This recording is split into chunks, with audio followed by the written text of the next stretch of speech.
To hide from the demons and the warriors, they entered the building in front of them. As soon as Sidu Liu opened the door, she began to feel a strong demonic presence. Luckily, the demons in front of her were very weak, so she defeated them without much effort. After doing this, she put Aang's shoulder back under her own shoulder and both started moving down the hallway. Along the way, she asked him to hold on a little longer. Since she had already been carrying Aang for several minutes, she was very exhausted.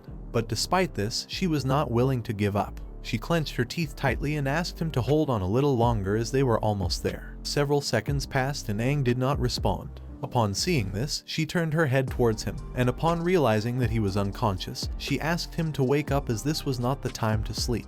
She grabbed Aang by the shoulders, lifted him onto her back, and began walking. Due to Aang's heavy weight, her legs started trembling. She clenched her teeth tightly and pleaded with him to please wake up. For them, it wasn't easy as they had been through a tough time. Now that Aang was unconscious, little by little, he began to open his hand. Several seconds later, he fully opened his hand, dropping the elemental crystal to the ground, and it rolled back. Upon hearing the sound of the elemental crystal rolling, Sidu Liu turned her head back and became alert. She began to stare at the elemental crystal and decided not to lose what they had worked so hard to obtain. Quickly, she approached the elemental crystal, and while her hand was trembling, she picked it up. While she was getting up, she realized that the previous scene was very familiar. Even though she couldn't remember when it had started to appear, she had seen all of this in her dreams. Thanks to her dreams, she knew what was going to happen next. She began to sweat, slightly turned her head to one side, and upon seeing what had appeared, she was shocked. At that moment, two triple fin demons appeared beside them.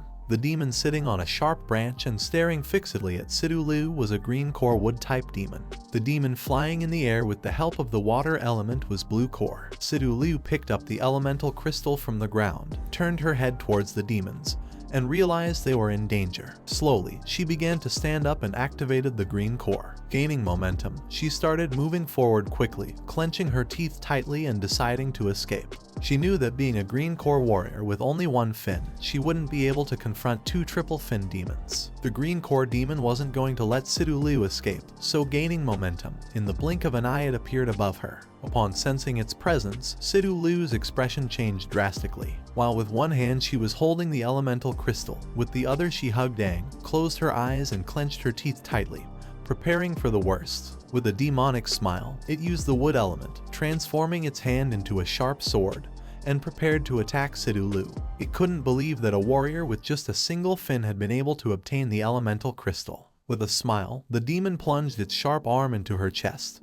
and due to the pain, she lifted her head and started screaming. The demon pulled its sharp arm out of her chest, causing her to fall to the ground and release Aang and the elemental crystal. Both of them fell to the ground, and both demons began to approach them. The wood element demon started wondering how these two had entered here, and it couldn't believe they were going to obtain the elemental crystal so easily. The water element demon told it that it called this effortless. The demon's attack had pierced her heart. As she lay on the ground, she began bleeding from her mouth. At first, she tried to heal the wound using the power of the green core, but it was in vain as the injury was too severe. The water elemental demon approached Aang, who was lying on the ground on his side. Using its foot, the demon turned Aang face up and revealed to the other demon that he was still breathing. Upon hearing this, the other demon was somewhat surprised and responded that this was very strange. The demon sat down next to Aang, started staring at him intently, and told the other demon that there was a smell on him that made it uncomfortable. While Sidu Liu's eyes were slowly closing, with her last bit of strength she reached out to Aang and asked the demons not to touch him. The wood element demon began staring at Aang, and because it didn't like the smell coming from his body, it decided to decapitate him. At that moment, Sidu Liu began to scream and crawl towards them. Upon hearing her voice, the two demons turned their heads towards her, and upon seeing that she was still alive, they were shocked and started wondering what was happening. Despite having a pierced heart, she was not willing to give up and let the demon decapitate Aang.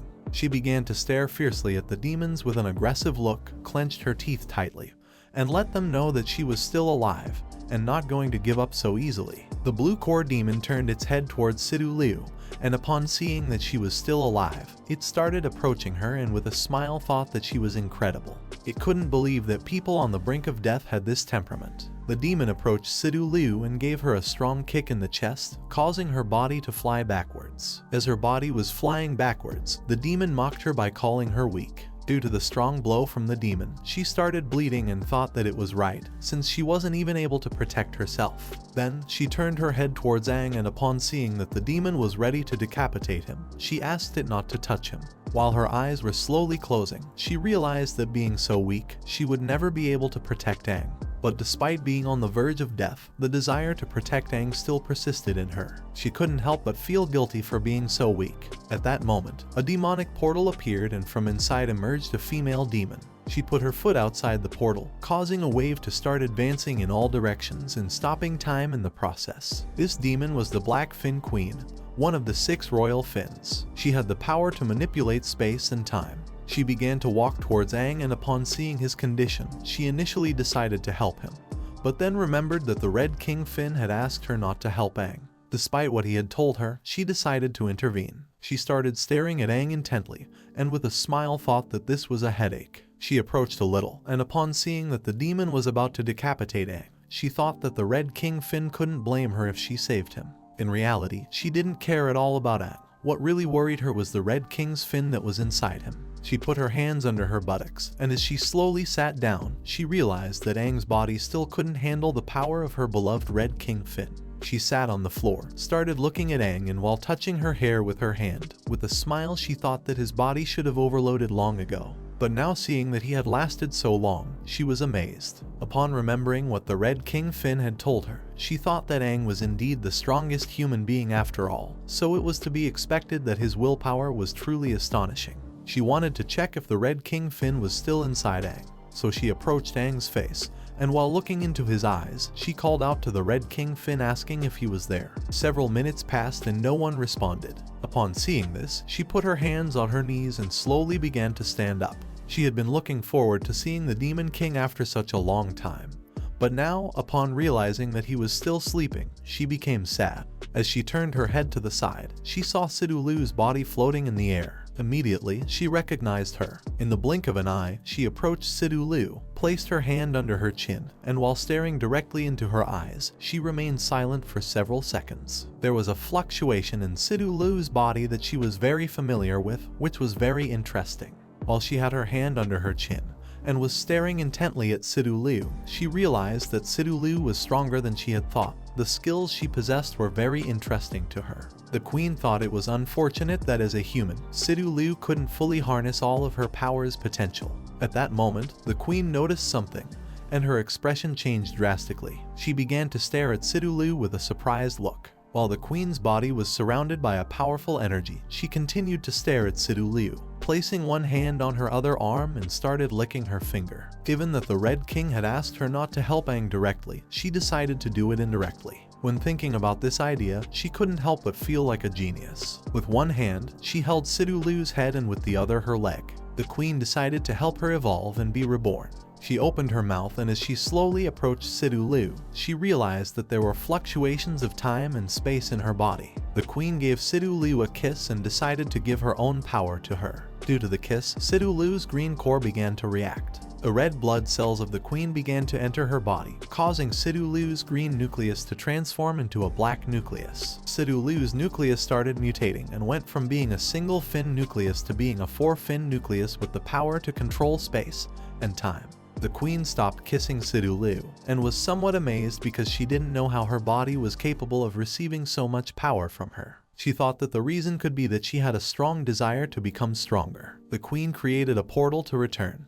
Gaining momentum, she took a leap backwards, and while looking at Sidu Lu, she waved goodbye to her and told her that becoming stronger depended on her. The queen disappeared along with the portal, and several seconds later, the wave she had created also began to shrink, causing the time to resume its course. Sidu Lu's body was thrown backwards and fell to the ground. At the same time, the wood elemental demon turned its hand into a sharp dagger, and with a smile attacked Aang's neck. But just before the demon's attack could land, someone's hand appeared out of nowhere and grabbed the dagger, stopping the attack and preventing Aang from being decapitated.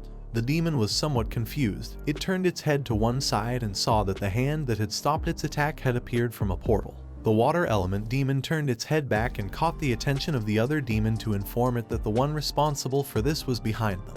Where Sidu Lu was, a curtain of smoke appeared. The water element demon turned its head to the side, and upon seeing what was happening, It was shocked and started wondering how she was still alive. The person who had stopped the demon's attack was none other than Sidu Liu. Due to the queen's kiss, Sidu Liu's appearance had changed drastically. Now she had 4 fins just like the demons. While she had one hand stuck in the portal and with the other she was supporting herself on the ground, she began to stare fixedly at the demons, and with a killer look asked them not to touch Aang. Now Sidu Liu was a quadruple fin demon of black and white flow element, and possessed the ability to control space and time just like the queen. One question before ending the video: smash or pass? Let me know your answer in the comments. This is the end of the video. If you guys want to see the next part, then don't forget to subscribe and like the video.